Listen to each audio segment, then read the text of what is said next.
Hennig. But to you people, I'm Mr. Perfect. And I know a lot of you people sitting there right now wonder what it's like to go through life without making any mistakes. No blemishes, no flaws.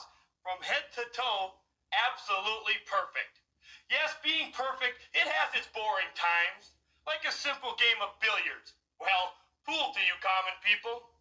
Like I said, Hey, Curt Hennig fans, hello, and welcome to another episode of Nobody Beats Curt Hennig, Nobody. I'm your host, Mrs. Witchy Perfect. Hello, we're back again for another episode of, again, Nobody Beats Curt Hennig, Nobody.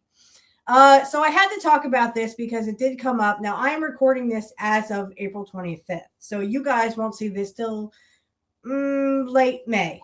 Okay, so you guys will already have known about this if you haven't seen it on X or if you haven't seen it at all. So let's get down to brass tacks, shall we?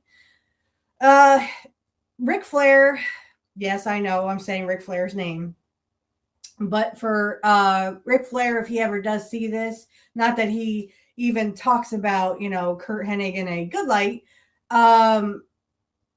Anyway, if Ric Flair would ever see this, please don't come in your pants because you literally hear your name, okay? All right. So anyway, Ric Flair said some unsavory things about Curt Hennig this week, blaming him for basically Flair committing SA on a stewardess on a flight. We all know that from the plane ride from hell. Claims that Curt roofied him, and that's why he pulled his wee-wee out and decided to make a stewardess or flight attendant touch it. Yeah. So, again, I'm not obviously going to be promoting this on YouTube. So let's get down to brass tacks. So basically, it was said that Curt roofied him, and if I can just say a few things before we go into what else Ric Flair has also said. First of all, Curt did not roofie anybody on that flight.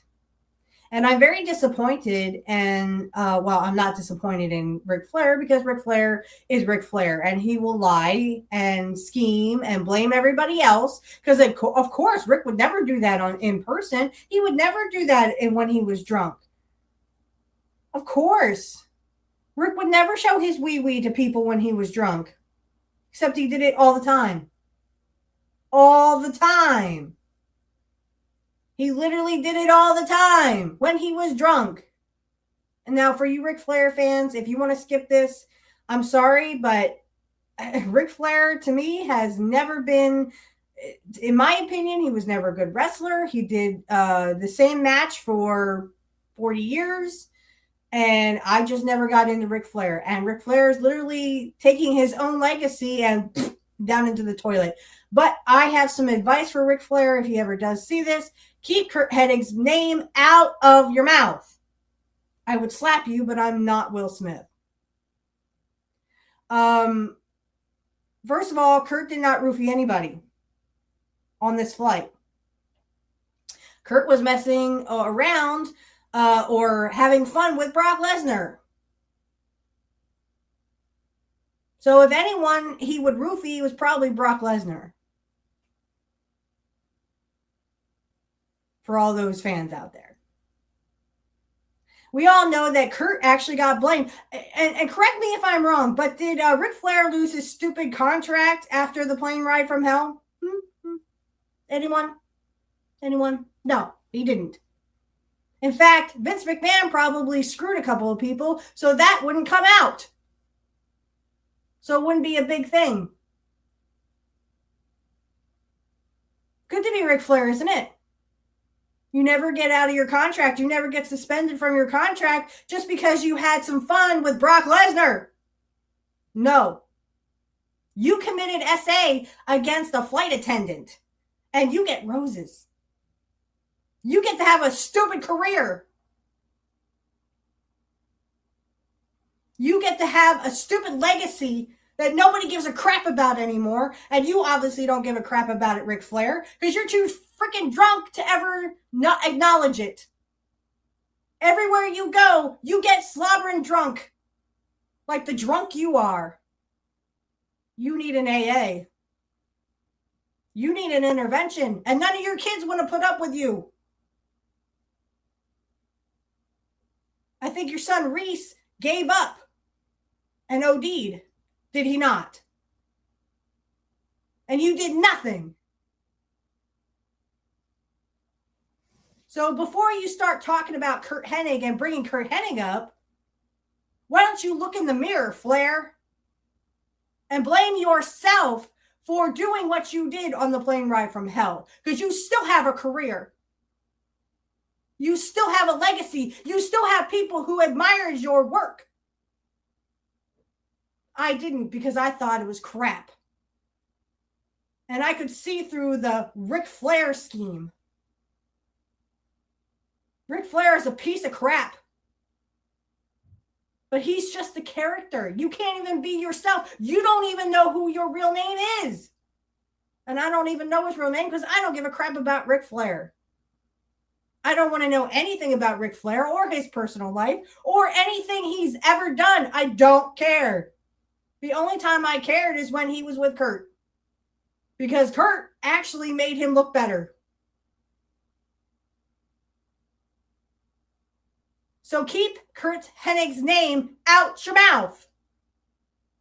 And start blaming yourself for committing SA against the woman you got slobbering drunk with and decided, well, of course she wants to touch my wee-wee. Every woman wants to touch my... No one wants to look at that old screwy thing. Keep your wee-wee to yourself, Ric Flair. He's probably at some bar right now trying to show other people his wee-wee. Like everybody wants to see his wee-wee. Nobody wants to see your wee-wee, Ric Flair. And you have the gall and the nerve to bring up Curt Hennig, knowing Curt can't defend himself because he's not here. How dare you? How dare you?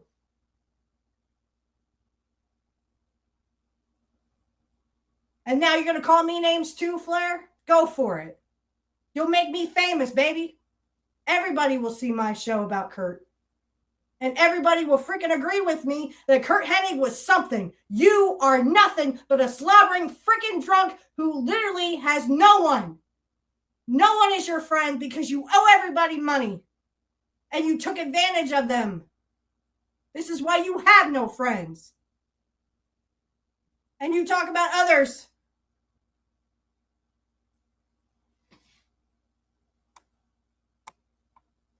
I have wanted to say this all week since I've seen the stuff about Curt Hennig. I have literally held this all inside. No, Flair. We don't talk about Curt Hennig like that. If you want to remember fond things about Curt Hennig, because he was a better man than you, and a better father than you, and a better freaking person, and a better wrestler. If you want to talk about that stuff, fine.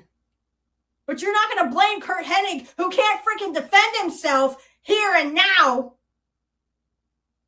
and say that he's the one who made you commit SA against the flight attendant. Shame on you. Don't you have any morals whatsoever? No, of course you don't.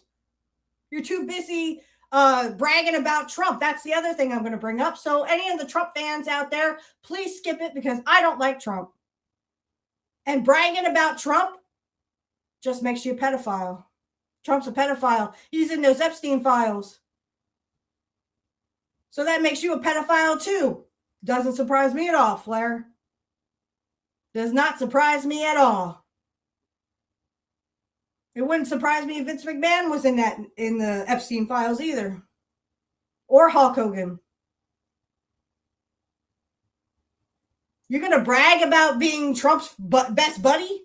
What, does he owe you money too? Or do you owe him money? Is he giving you money without no strings attached? So now you're best buds. Well, I guess that makes you a pedophile then. Is anyone really surprised that if all of the Epstein files would come out, would anyone be surprised if Ric Flair's name was there? Because he's buddies with Trump? I'm asking a question. Leave a comment down in the comment section. Would anyone really be surprised that Ric Flair was in those Epstein files along with Trump, whose name is in it 38,000 times, I believe, plus?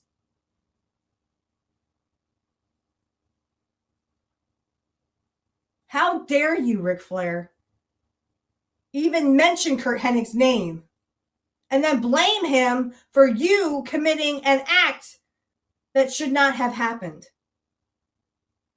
You violated a woman and violated her rights. You literally violated her. And now you want to come back and say, well, it was Curt's fault. No, Flair. No. That's where I get involved. And that's where all the wrestling fans and all the Curt Hennig fans, we all band together and say, go screw yourself, Ric Flair. Keep Curt Hennig's name out your mouth. Curt was a better man than you will ever be, Flair. He was a great person. He was the greatest wrestler to ever live, in my opinion. Now, some of you will disagree. That's fine. But how dare you, Ric Flair? If Curt was here to defend himself, he would tell you to go fuck yourself. And then go suck a dick. Obviously, I'm not going to promote this on YouTube, so I'm going to go ahead and swear and do what I normally do. You think Curt, who would literally defend himself, say, I never roofied anybody on the plane ride from hell? Because Scott Hall tried to claim the same thing. He didn't. On any of you. So how dare you, Ric Flair, bring up Curt Hennig's name when he cannot defend himself? Shame on you. You're a 77-year-old man. Act like it. Instead of being a slobbering drunk all the fucking time, get off your ass and do something.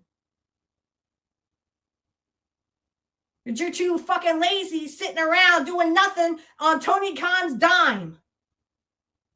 Because you suck Tony Khan's dick. Well, any fucking fool can do that. Look at Meltzer. How dare you, Ric Flair? How dare you bring up Curt Hennig's name and blame him for what you did? You did it, not Curt. No one on that flight did it, Flair. You did.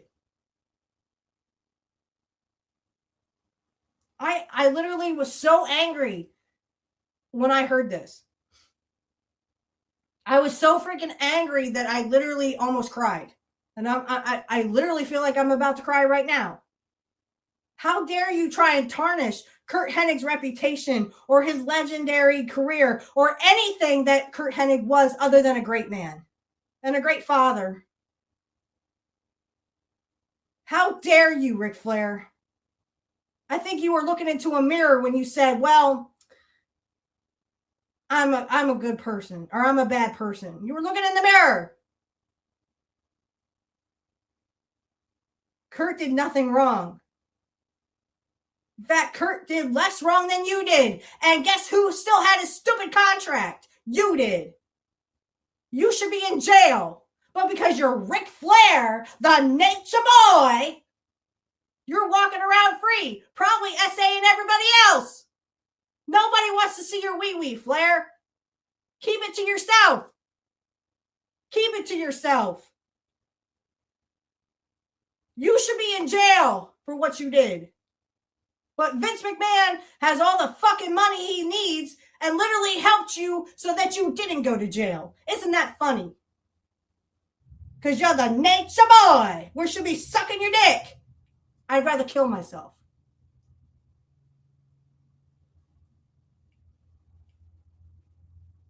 Nature boy.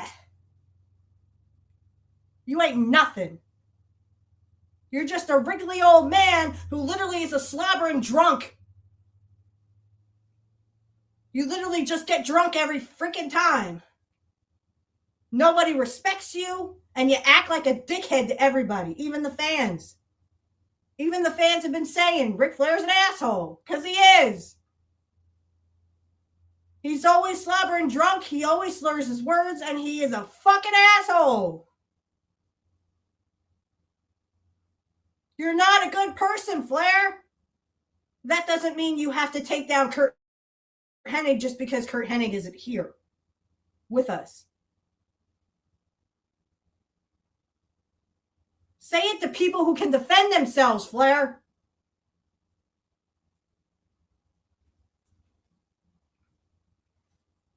All right. I've said my piece now. 16 minutes worth of it. But I'm not the only one who was offended and pissed off. Ric Flair did have an hour-long interview with Ariel Helwani, apparently, and he mentioned some other people like Stevie Richards and Dutch Mantel and James Romero, who we love here on this show because he gives us the news of the day and his opinions. And even if we don't just agree with his opinions all the time, we still at least admire him for, doing the needful. I will be pulling him up. Let me just do that. Okay. So Flair called him out. We're going to watch that for a little while. And then there's another one. I haven't seen the other one yet. I have seen this one where Flair calls James Romero out but couldn't remember his name. Flair can't remember anything anymore because he has Alzheimer's. And he's drunk most of the time. So he's a slobbering drunk and a drunkard. I hate to see his liver. I'm surprised he doesn't need a liver transplant by now. Anyway, we're going to watch a little bit of this. Like I said, the other one we will watch. I have not seen that one. And then our main event is Curt Hennig, and I can't say that last name, but it's a tag team with Curt and another gentleman and Saito and Adnan Casey. Now remember, Adnan Casey would become General Adnan at SummerSlam 1991 with the whole Slaughter and Hogan thing.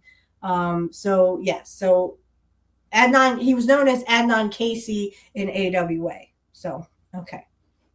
So we're going to watch a little bit of this, and then we'll move on to the other one, and then we'll move on to our main event.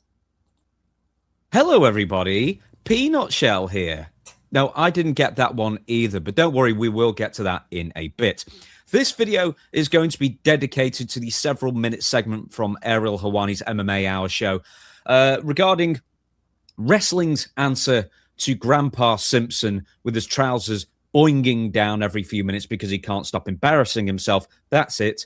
Ric Flair. Woo, the nature boy. He crawled out of his sarcophagus long enough when the nurse's back was turned and managed an appearance on Ariel Helwani's show. And it was a absolute 10-car pile-up car crash all the way through, as all Ric Flair's interviews are these days. It was like an hour-long drunken Ric Flair cameo, if you can imagine that, except we got this one for free, whether we wanted it or not. Kind of like that U2 album that downloaded automatically on all the iTunes holders or listeners or whatever it is. But anyway, we'll talk about all the other bleatings and blatherings of Ric Flair, of the excremental stain of the wrestling profession a little later, because Ric Flair specifically invoked the names of Stevie Richards eventually, Dutch Mantel even more eventually, and myself. Well, he actually didn't remember my name, despite quite clearly searching for as many of my videos as humanly possible on my channels. But anyway, he wasn't asked about any of us, by the way. He just started blurting out stuff about us after talking about Triple H receiving a lot of criticism, which led to this interview clip. I get punks like fucking Stevie, what's his name? Stevie Richards. Stevie Richards and Zeb Coulter, He was a better whatever his name wrestler is, than or what's the guy's name? Yes, with the big beard. He was with Jack Swagger. Yeah. Ric Flair then continues and gets more interesting as we go on. The name is escaping me, but I know exactly who you're talking about. For a guy that has suffered serious health problems, not as serious as mine. I Oh would yeah, keep my it's all mouth about shut. you. Shut up. Because if you don't have a legacy, you can't talk about a legacy. Okay, so yes, he actually just tried to one-up Dutch Mantel there with his health woes, with his own health woes. Yeah, I'm more sick than you, pal. Why the Drinking Man's Wrestler is trying to own Dutch on who was more sick some years ago when they both could have easily died, and thank goodness they both didn't, I will never Would know, anyone unless it be is in fact sorry what that Ric Flair Stevie went? Richards said. It's the old wrestler ego trip, the one-upsmanship in any category. It doesn't matter what it was. Also, what has Dutch got anything to do with being sick about with Ric Flair's legacy here? And what does having a legacy or not having a legacy in regards to whatever Ric Flair means it to me in reporting the news on Ric Flair's latest embarrassments? So that's what we do on all of our This is as good shows. as mine. We don't hunt out for reasons to talk about Ric Flair. He hands us these news stories on the regular, and we talk about them. He is the content creator's gift that just keeps on giving, like somebody with diarrhea, essentially. Now, apparently, according to the Nature Boy, only wrestlers who've held, I guess, multiple fake world titles are allowed to call themselves legacy wrestlers or main events or whatever, who can criticize them on whatever buffoonery he's committed that day, whether it's arguing in a pizzeria or allegedly shitting in Tampa area restaurants and getting barred. Calling someone the Egyptian. If you think I'm just making that up, that was actually the case, at least according to a very popular Reddit post a year ago, which is, or something like that, which has now been deleted. Now let's get back to the video. And he and Stevie Richards and that little jack off, what's the kid's name that does the interviews for him? Oh God, I call him the peanut shell. The guy that does the interviews for Zeb. Zeb, by the way, is Dutch Mantel. I know Dutch Mantel. Yeah. Yes. Gordon Bennett is painful. It's painful. Ric Flair's interviews are more painful by the minute, I'll tell you. Now, I've got to be honest here. Ric Flair's tongue is so big in his mouth that I didn't even hear what he said, or it kind of I glossed over it completely. Probably was drunk. The first time I listened to that. And I just never noticed it until other people pointed it out to me. But hey, I'll take Jack off if nothing else. But yeah, peanut shell. I immediately Googled this and wanted to see if this was an established insult or not, or in fact, it's ever been used anywhere before.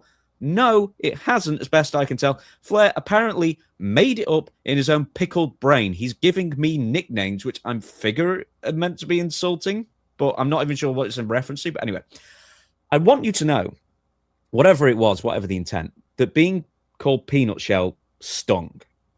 I was upset. Really? I felt angry. I felt disrespected. I felt violated worse than an air hostess on a transatlantic flight from Europe, to tell you the truth. Let's get back to the video. Now I understand. I'll tell you a great story. I love it. Please. We're in Marietta, Georgia.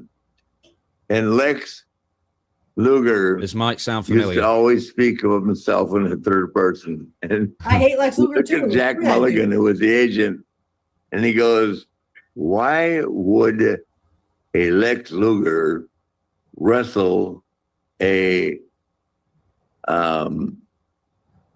what's his real name again?" Jesus, I tell you, Dutch. Wayne? Dutch Mantel. I understand why Luger said it. One sec, I kind of screwed it there. I love that there's actually a Bret Hart figurine right next to the TV screen where Ric Flair's on, by the way.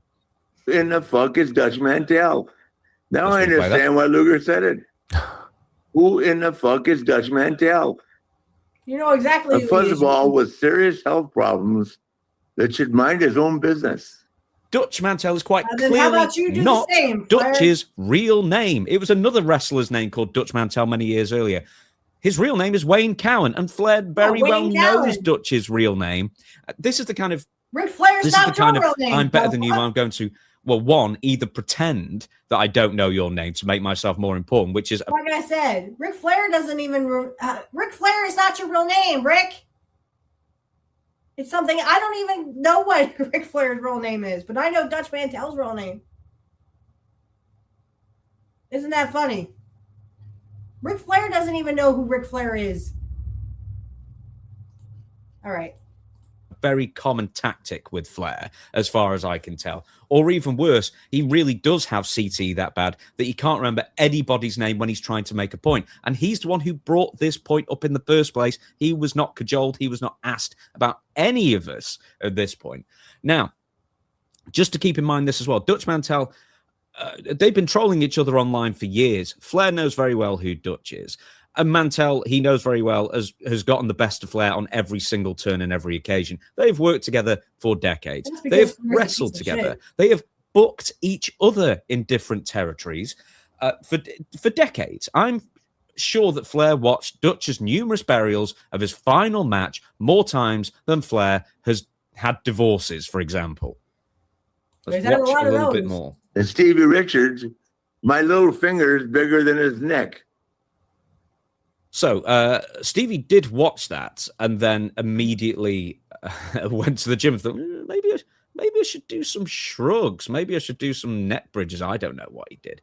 I've got to just continue on with the Dutch thing. It's like, the point is that with Dutch, it's like, keep your name out of my mouth or mind your own business, whatever. On the basis of what? Why? We do news on our shows. Flair keeps making the news on our shows, not for reasons we're manufacturing, for the reasons of Flair just being a dick constantly and it going public and going viral. That's why we're reacting to it. Dutch is pointing out your numerous glaring flaws and inadequacies and your numerous pathetic incidents and quotes wherever they happen in different interviews. And please bear in mind that at no point does Flair actually challenge Dutch or Stevie or myself on any videos and any discussions that we've had that revolve around Ric Flair about him whatsoever. Even the stuff where we're being nice about him. He just goes, well, you didn't win any fake titles, so therefore, and I've got so-and-so's telephone number, so I'm more famous, so you don't have the right to talk about me. I'll get onto telephone numbers in a minute. So these guys are talking about you online and it's getting to you and bothering you. No, it doesn't bother me. I laugh at it. How could it bother me? Who are they? You got to be. Obviously, it did bother you. You piece of crap. Well, we'll get to that next minute. Okay, right. Have you ever seen somebody in your life more bothered while trying to act like they're not bothered at all? Flair was once again not asked about us. Our names never came up at any point.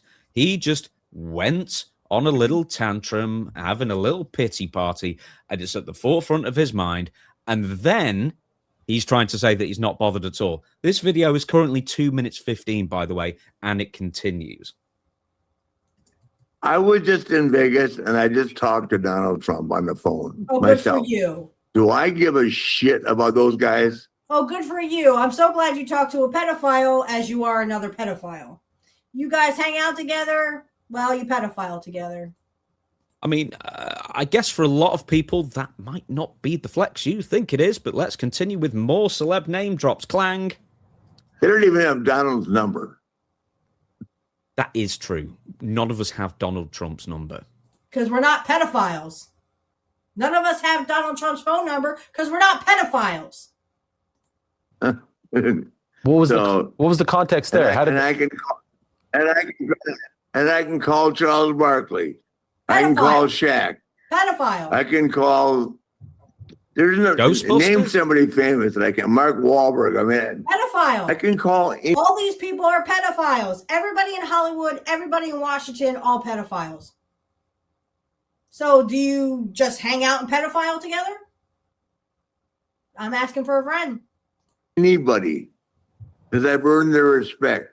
Darius Rucker, Kid Rock, Snoop Dogg. Pedophile. I have all their numbers right here on speed dial. Pedophiles. These guys don't know anything.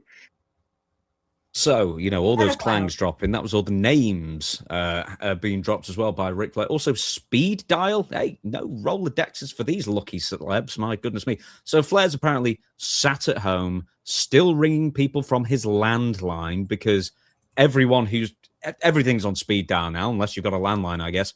Speed dialing celebrities, or at least, threatening to threatening to, at least, to prove that he matters more in his own mind, I guess. Now, to Ric Flair, and this is going to be a serious point. Like I said, all those celebs he just named are all pedophiles. They were all in the Epstein files. Isn't that funny, Ric Flair? I'm starting to see a pattern here. Do you guys hang out and pedophile together? I'm asking for a friend. Literally every name he just dropped there is a pedophile in the Epstein files.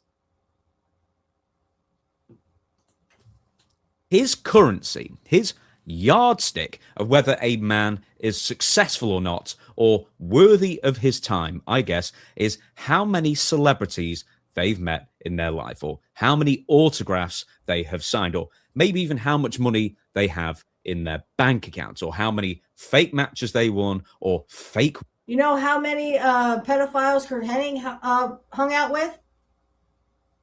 0. You know how many celebrities respected Curt Hennig because he was who he said he was? All of them. I rest my case. World title belts they had handed to them over the course of their career. That's it. Nothing about the content of somebody's character or their intelligence or their kindness or their work ethic or their empathy or their sense of humor. That response just tells me that Rick is shallower than a plate full of piss. You are either, I guess, according to him, I'm just guessing, surmising at this point, but you are either on Ric Flair's level, however he measured it, or you are shit on his shoe.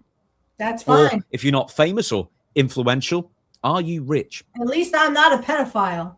And I don't hang out with pedophiles either. If you can do something for Flair, like maybe pay his bar tab, I'm sure you'll be his best friend that day. A few years ago, Ric Flair claimed that he only had 3 true friends in the entire world: Vince McMahon, Hulk Hogan, and Conrad Thompson. And when asked why... Yeah, that's because Conrad Thompson was stupid enough or smart enough to marry his eldest daughter so that he could get some of that Ric Flair money. Some of that Ric Flair fame, because all Conrad Thompson does is worry about his stupid rental business that nobody wants to rent from. That's why he's on these stupid podcasts, because every time he has a podcast, he mentions about his stupid rental business that nobody gives a fuck about. Nobody. Not one person gives a fuck about Conrad Thompson and his stupid fucking rentals. The only reason you are relevant, Conrad Thompson, is because you married, were stupid enough to marry the eldest daughter of Ric Flair. Oh, whoopee-doo for you. Any fucking fool could have done that. I rest my case. He said it's because they would lend him money and not ask for it back.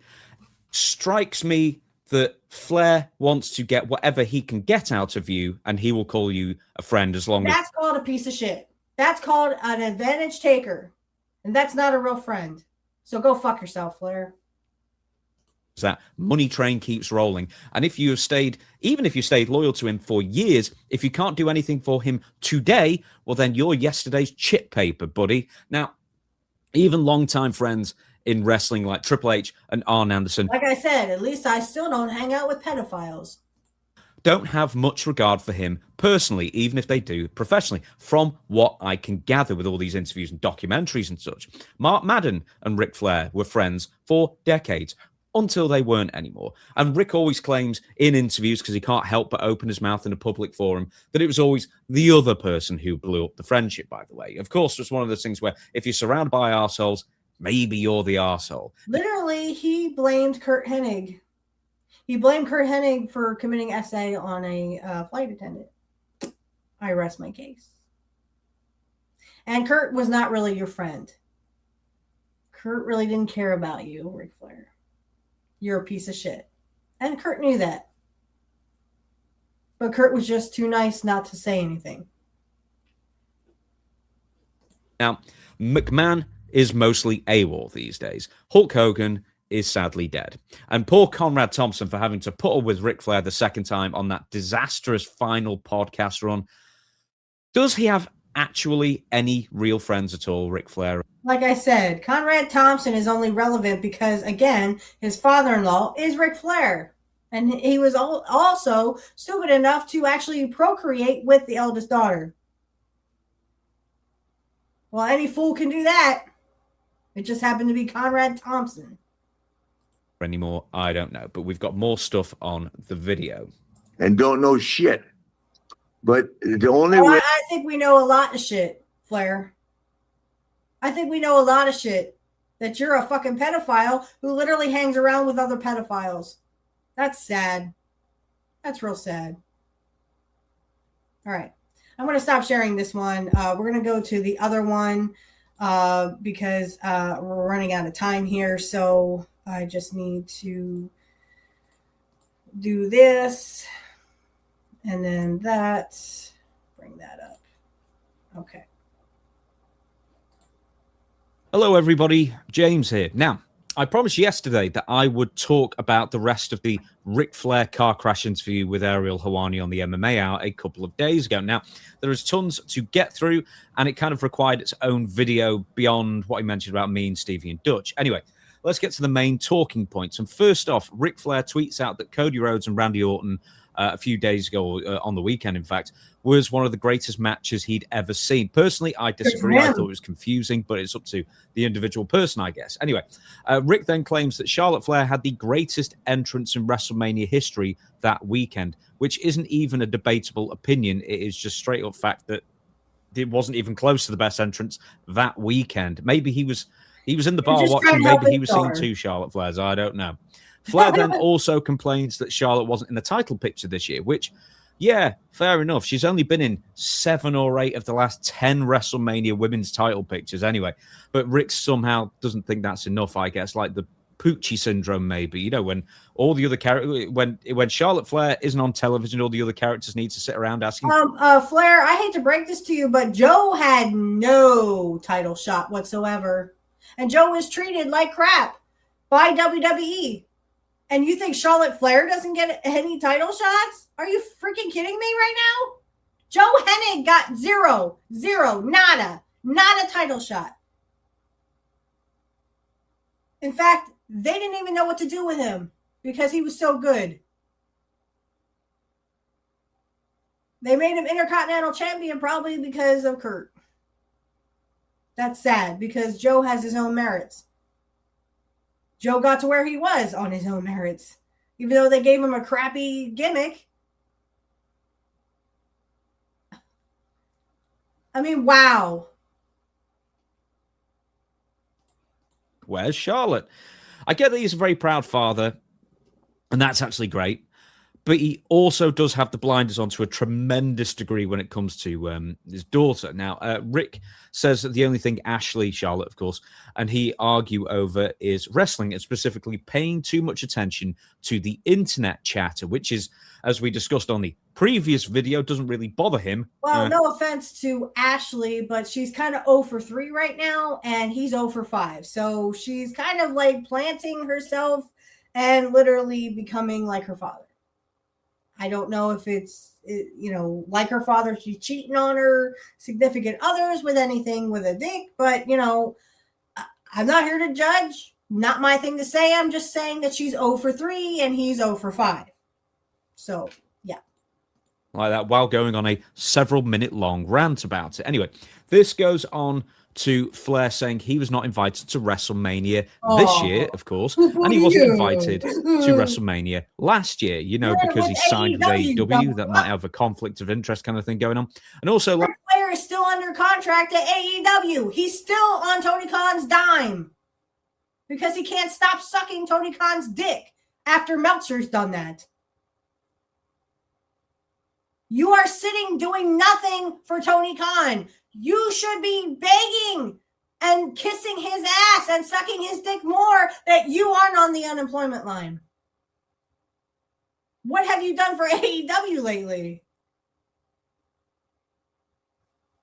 More of this.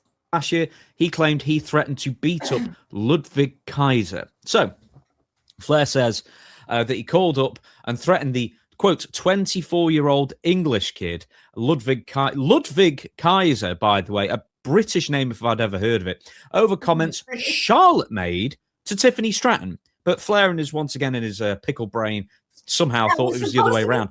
A quick recap. Charlotte it was had been going awkward. off script for weeks in the run-up to WrestleMania with Tiffany, making Tiffany look stupid, and she was trying to She's be a not even professional and a dating good him soldier. anymore. Then in a face-to-face interview, Charlotte started doing it again, trying to go off script, bury Tiffany, and then Tiffany turned around and mocked Charlotte's divorces because she just got divorced yet again, this time from Andrade. Anyway, Charlotte got all pissy about it and then said something like, during the promo, if you remember, "Hey, Ludwig Kaiser is in my DMs," somehow. Anyway, It was that awkward. made Flair think that somehow It was Ludwig really was trying to take a awkward. shot at Charlotte.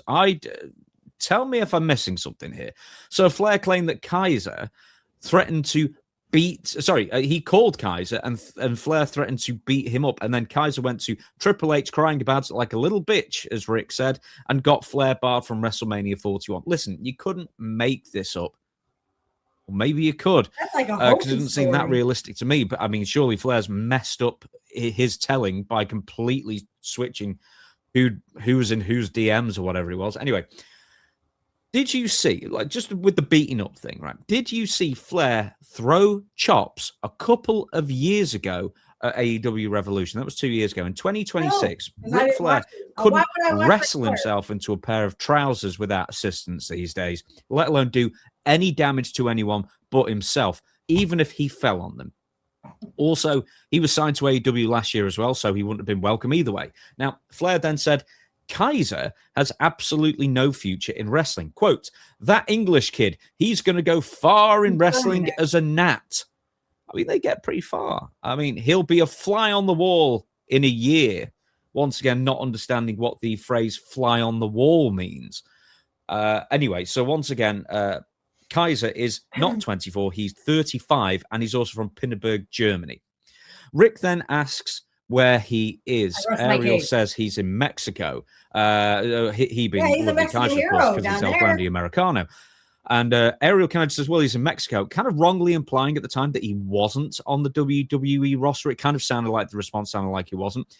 But at the moment, of course, he is, and he's killing it in AAA as well. Mm-hmm. Flair then says he won't last another year in WWE or wrestling or whatever, proving that Ric Flair is a complete idiot and entirely ignorant of the product he claims to know so much about.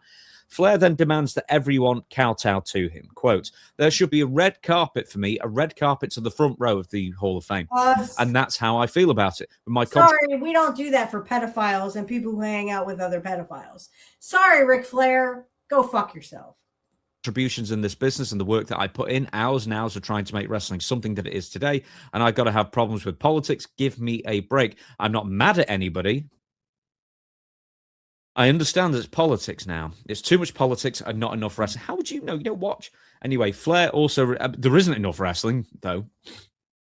Flair then revealed that Dennis Rodman asked him to induct him into the WWE Hall of Fame. Flair said he contacted WWE offering to do so, and he didn't hear back from the company. Once again, because you're signed with AEW, this seems like, once again, this basic concept for this complete idiot is completely going over his head.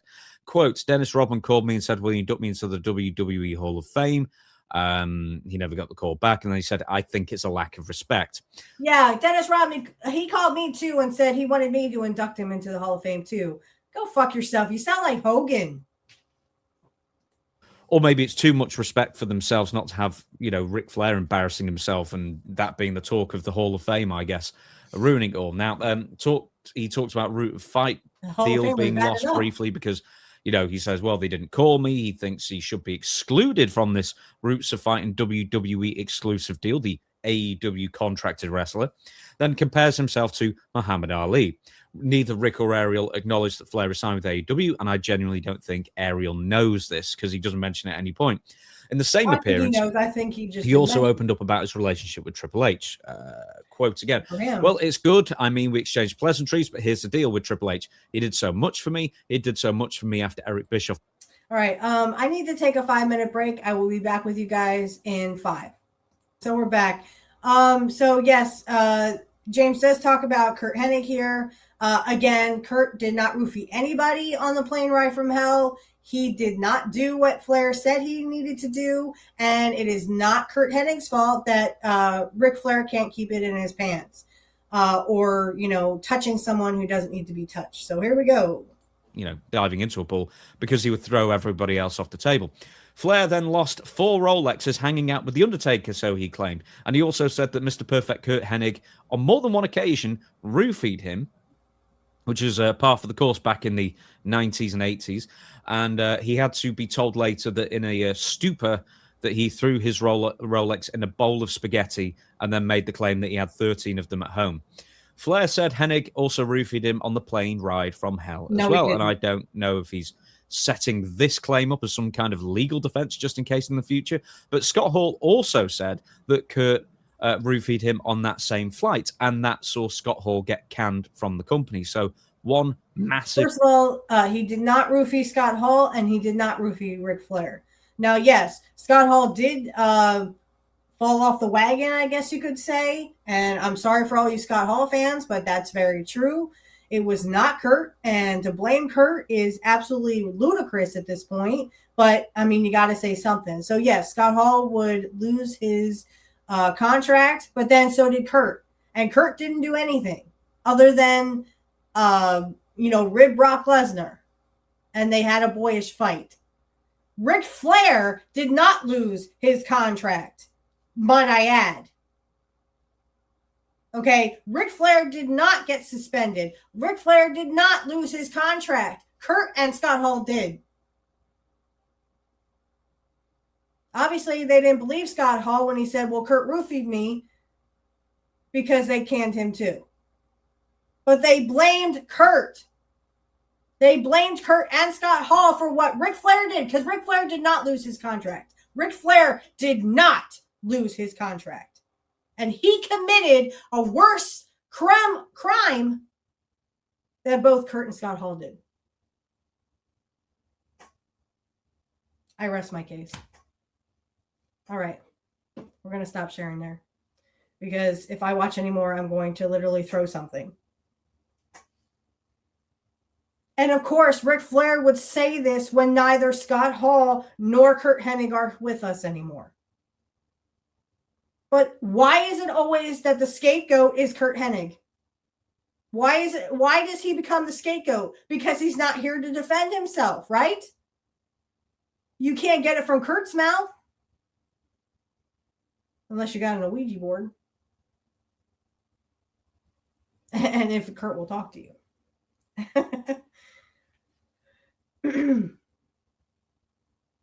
I mean, really.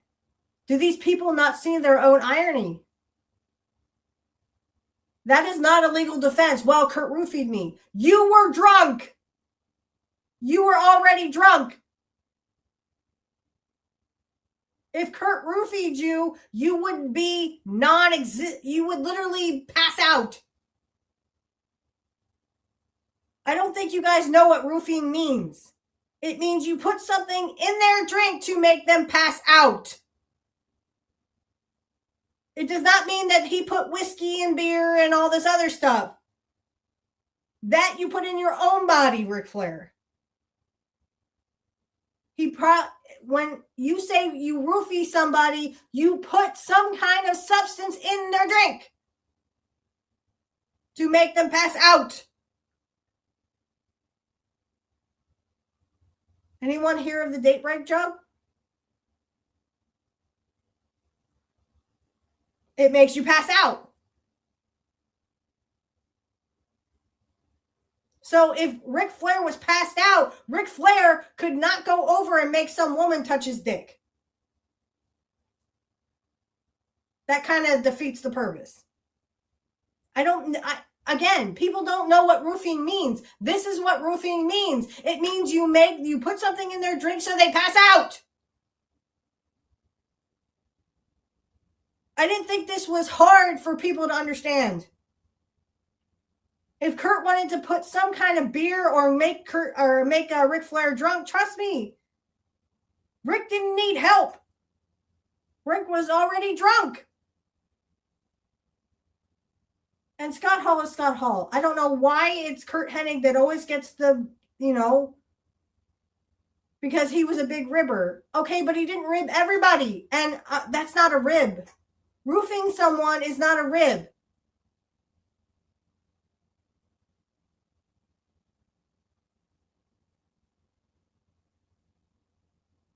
again, they take it out of context because roofing is what you do when you want someone to pass out.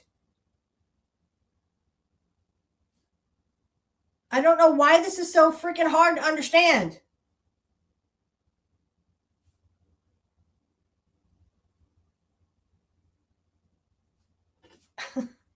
I mean, riddle me this, Batman. What do you do?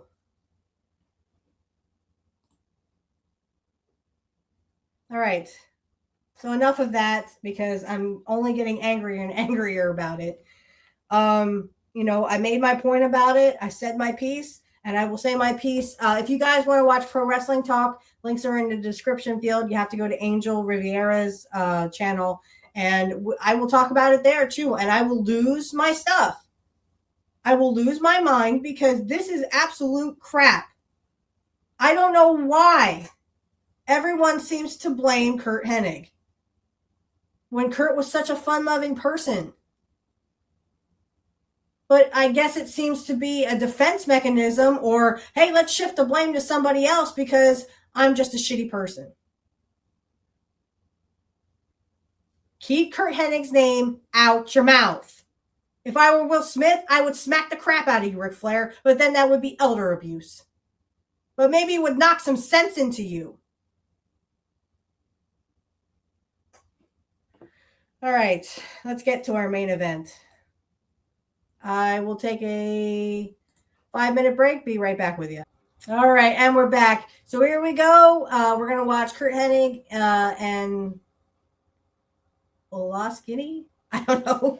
I'm sorry. I can't say that name. But anyway, yeah. So here we are. O-S. Okay. Olsonoski. I mean, if you want to pronounce that, go for it. So it's Saito and Superstar. So I'm guessing it's the masked guy over here. But here's Adnan Casey, if you can see him. Adnan Casey right here. And he will be a part of the match. So, all right, here we go. Wrestling at its finest on Pro Wrestling USA with another tremendous tag team bout. And here we go. Introducing, first of all, in the corner to my right, weighing 234 pounds from Edina, Minnesota, Steve Olsonoski. His tag team partner from Robbinsdale, Minnesota, weighing 235 pounds, part of the Axe Attack, he is Curt Hennig. And in the corner to my left, accompanied by the man from Baghdad, Iraq, Sheikh Adnan El-KC, in their corner, and ever dangerous, weighing 249 pounds from Tokyo, Japan, Mr. Torture, Mr. Saito. And from Atlanta, Georgia, weighing 285 pounds, the Masked Superstar. Your referee, Eddie Sharkey, and now down to Jack Lanza. Thank you, Doug. I look for this to be an excellent wrestling match. Mr. Saito, Mr. Torture, very good wrestler. I know the Masked Superstar. I've seen him a number of times across the country. He's big, strong, and he can wrestle. And you got two young lions right here, Hennig and Olsonoski. You bet. That's a fine young tag team. I think this is a great tag team. Masked Superstar and Mr. Saito. Between them, you've got most of the wrestling holds ever invented. A lot of it weren't. To work nice on you. down right there on Steve O. That's right. The Masked Superstar going to work first on Steve Olsonoski. There are a couple of guys instantly recognizable. The Masked Superstar, Mr. Saito. And now, Olsonoski in trouble early, but up he comes. Back into the rope. Oh, tremendous. Down to the deck from the Masked Superstar. Did he tag off? I guess he did. Saito comes in. And Mr. Saito, chops to the throat. A knee out of the corner by Olsonoski. He's fighting him back, but fingernails. Oh, by the way, I want to stop this real quick, guys. The Masked Superstar is Bill Eadie. So the guy who played Axe in Demolition. And congratulations again to Axe and Smash for getting into the Hall of Fame. Good job, guys. Olsonoski was trying to get to his corner to Curt Hennig, but Saito said no way and throws him through the air and slams into the mat. Now out of the corner. Ooh. There's the tag. There's a good move. Now both Hennig and Olsonoski on Mr. Saito. He got an elbow on both sides. And Hennig, look at this. Slamming away, pounding away, covering Mr. Saito now. Barely got a 2 count out. I don't think Saito and Mass Superstars expect anything like this. She kept on LKC over in the corner, threatening Steve Olsonoski, who takes after him right on the butts. Meanwhile, Saito has turned the tables on Curt Hennig. Look at the leg, outstretched the boot, ready for the Masked Superstar. And they don't have to do this. Saito's got more wrestling moves than practically any wrestler I've ever seen. All devastating wrestling holds, but he resorts to everything he can. And if wrestling doesn't do it, he's got judo, he's got karate. You name a martial art, he's probably got a black belt in it. He knows how to break every rule in a wrestling book. Curt Hennig out of it on a 1 count. Hennig off the rope. Oh. Right in the throat. Right in the throat at full steam as Curt Hennig went down to the deck. There's the tag, and in comes Mr. Saito. The Masked Superstar holding on. Hennig just couldn't keep his balance, no question about it. Oh! One of those great Japanese moves now turned around by Saito. It's a sharpshooter. Mr. Saito's finishing hold. He's finished another wrestler with this. Looking now on Curt Hennig. Olsonoski poised to come in. Will he? Here he comes. Olsonoski over the rope. Slams into Saito, who comes down actually on top of referee Eddie Sharkey. So that gives a momentary reprieve, but only momentary to Curt Hennig. Curt Hennig and the Masked Superstar. It's really 3 against 2 because you know the Sheik will do any kind of damage or dirty work he possibly can given the opportunity. I tell you, Curt Hennig is tough, but he's taken an awful lot of punishment from the Masked Superstar and Mr. Saito, Mr. Torture. Now Eddie Sharkey asking Curt Hennig, will you submit? What do you say? The Masked Superstar now, Olsonoski turns on the Sheik as you can see him on the right side of your picture there. The Sheik cruising around, looking for any opportunity to cause trouble. Drop toe hold by the Masked Superstar. Here comes Saito. Saito, well, thought he was going to bounce off the ropes. He decided not to. Well, they made the tag. The Masked Superstar to hold Curt Hennig down. They don't want to let him get to the corner, make that tag. That's right. Go back and forth from the neutral rope. Hennig just slaps away, sort of flailing away at Saito, and now Saito, there were the fingers and the fingernails right in the eyes. But Hennig gets the tag. Here comes Olsonoski, rested and ready to go. Attacking Saito. Off the rope. Flying drop kick, and down goes Saito. Here it is again.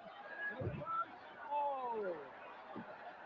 If that doesn't drive it into you, nothing will. He's going to try it once more. Takes him over back. Oh, wow. Sergeant Slaughter comes out. Flex didn't phase him. Tried it from the reverse side, but over in the corner, getting dangerously close to the corner. Now Wee. Yeah, you stay out. The Sheik jumped up on the apron. Now the Sheik. Get him, Steve-O.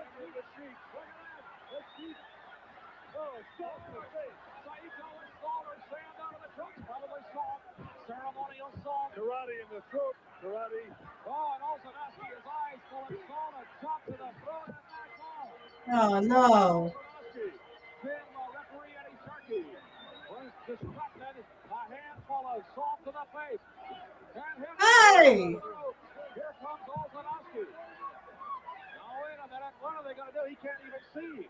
He can't even see. Flying to the center of the ring. 280 pounds across the throat. Saito's up on top of the rope. And Curt has to act like he's dead over there. Oh, here comes Sergeant Slaughter. Wow. Now he would be with that Don Casey later. Get him, Sarge.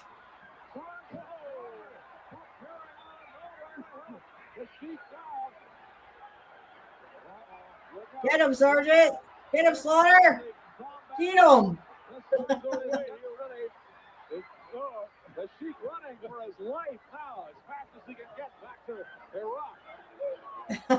Hardy Harbaugh. Standing back there, he's not going to stand back there and see anything like this happen. He took as much as he could. The incredible Sergeant Slaughter after Olsonoski had salt thrown in his face. You okay? We'll see how much of this we can see. Now here's the look right out of the trunks. Hands Right. Oh, that was certainly blatant. Look at that. Hand back into dump. You notice how they don't throw it right in the face, right? Olsonoski is blinded by now. That would defeat the point, right? But boy, Steve-O really sells it. He really sells it. Anyway, so I have a little bit of editing there to do. I did not realize there was music there, but for YouTube, you guys won't hear the end of that.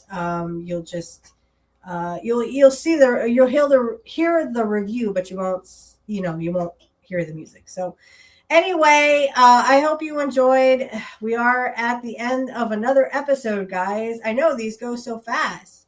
And again, I hope I didn't trigger anyone, but if I did, I'm sorry, but I have to give my opinions out, and, I have to stay true to my hero, Curt Hennig, and I'm not naive when I say that Curt was a good person. He would not, do something to someone out of malice. He would not do something out of, this guy stinks. But I think a lot of people have blamed Curt over the years, especially because, yes, Curt was known to do ribs. That's fine.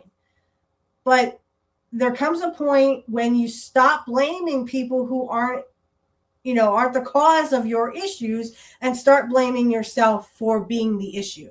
Okay. Again, Ric Flair, he is a grown adult. He's 77 years old now, and he's still acting like he's 30 something. That character he made, Ric Flair, fine. But again, you are not Ric Flair. You should be whatever your real name is. And some guys like Ric Flair blurred the lines, and now they don't know who they really are versus who their character was. And again, they always give Curt a bad rap because, he was the guy who ribbed everybody, but he did it out of fun. He did it to have a good time so that people would laugh, not so people can go out and commit crimes that they never got punished for, by the way, allegedly. So I have to say allegedly because, again, nothing's been proven in court, and I don't want to get sued if Ric Flair would try to sue me. Though if you do try to sue me, Flair, unfortunately, I don't really have a lot of money to have, so you would maybe get a dime. You get a dime out of me. So I guess go ahead and sue me because you would not get a lot of money. Yeah, it'd be better if you just sucked Tony Khan's dick. You get a lot more money out of him. Allegedly. Anyway, so I hope you enjoyed this episode. If you didn't, that's fine. If you are a Ric Flair fan and you think that Ric Flair walks on water, great for you. I do not like Ric Flair, so you may not want to, watch this episode, but I hope you enjoy the other episodes that I have. So hopefully if you're a Curt Hennig fan, if you were as upset as I was when I heard that information, it's something that I think Curt always gets the bad rap for, but yet Curt was a good person and a good man and a good father, and Ric Flair is none of those. So anyway, we will be back next week for another episode of Nobody Beats Curt Hennig. And remember, everyone, nobody beats Mr. Perfect. Nobody. Bye, guys. Hey, Curt Hennig fans. Hello, and welcome to the Shameless Plugs. I wanted to do an updated version because I no longer have Patreon. I don't know if anyone has seen, and down in the description field, the first shameless plug I would like to do is for my Cashapp and my PayPal account. If you can donate, please, please, please donate today. I actually had one donation, but that was more for my birthday. So anyway, if you can donate, please see the links in the description field for my PayPal and my Cashapp. I'd like to start off by saying also, and I will say this at the end, I have an AI outro that is AI generated. I actually made a country song dedicated to Curt. I made several. Just in case, there also maybe in the future or right now is going to be an AI intro. So I just want to let you know that the intro also could be AI, and this is for Amazon. Excuse me. This is for YouTube only. YouTube only. So the first shameless plug I would like to do is Kit Cabello. He is one of my great, great friends. Excuse me. I love him to death. And what a great man, great guy, all around great friend as well. You can catch him on Heartlands Media. That's 9 a.m. Central, Monday through Friday, and he will tell it like it is. Trust me, he will tell it like it is. Can't say enough great things about Kit Cabello. Also, check out Angel Riviera. He is in Angel in the Afternoon, and of course, he is my host for Pro Wrestling Talk. Pro Wrestling Talk is every Saturday night at 8 p.m. Eastern Standard Time, though those are scheduled to change due to family issues or WrestleMania or a pay-per-view. Also, I would like you to, but definitely check out Angel in the Afternoon. It is 7 p.m. Eastern Standard Time, and he also tells it like it is. Way to go, Angel. Okay, on to deconstructing topics. My big brother, Dave.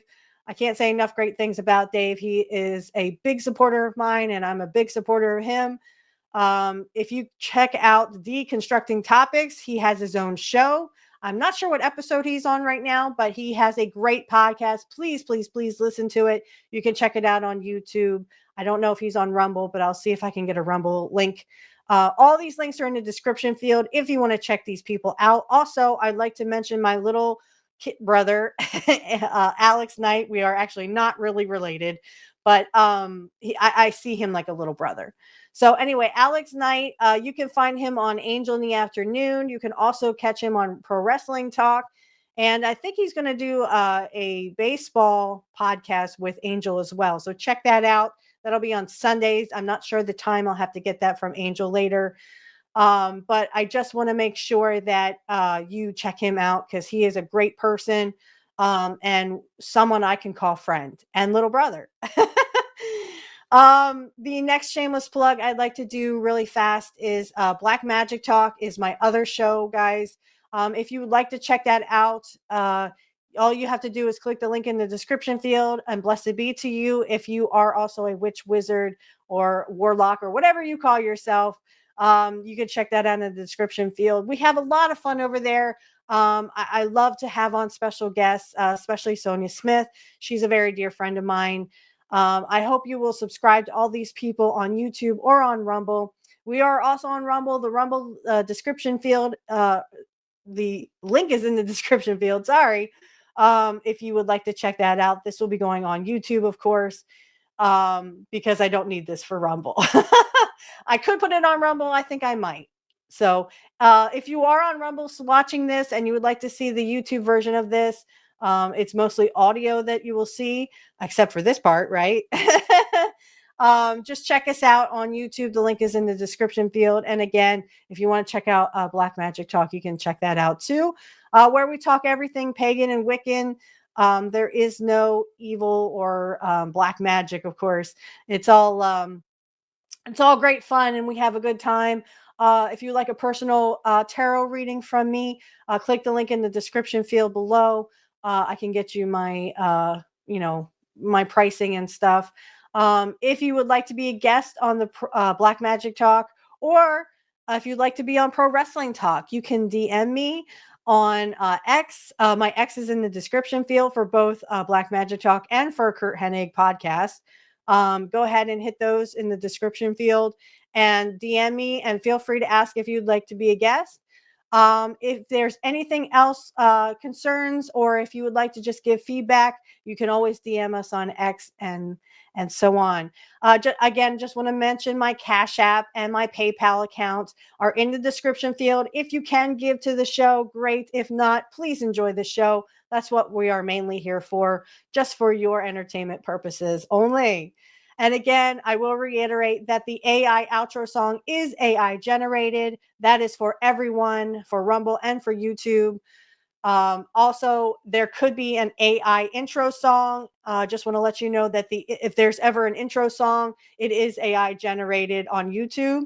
I created a couple of songs here and there, a couple of country songs I think that Curt would like. So I hope you check those out. And remember, everyone, nobody beats Mr. Perfect or Curt Hennig. Nobody.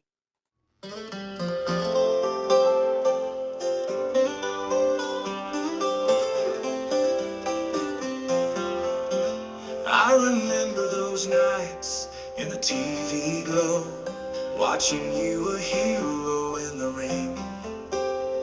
With every match, you'd steal the show, making us believe in impossible things. Golden locks and a confident stride, wrestling through battles both big and small. With a perfect plex, you turned the tide. Mr. Perfect, you had it all. Oh, Mr. Perfect, where'd you go? In our hearts, you still steal the show.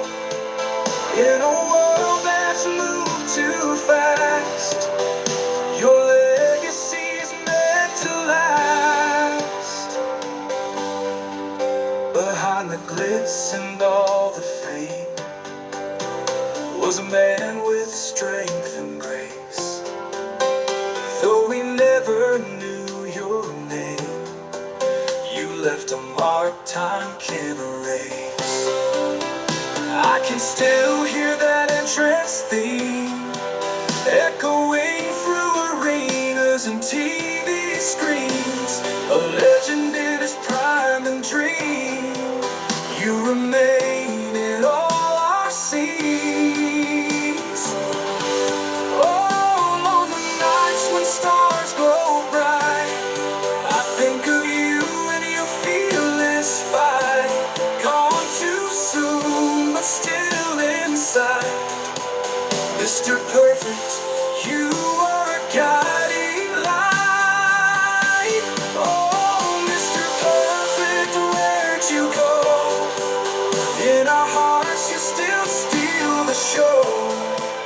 In a world that's moved too fast, your legacy's meant to last. Oh, Mr. Perfect, where'd you go?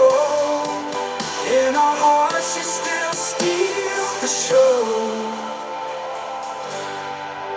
In a world that's moved too fast, your legacy's meant to last. Behind the glitz and all the fame was a man with strength and grace. Though we never knew your name, you left a mark time can't erase.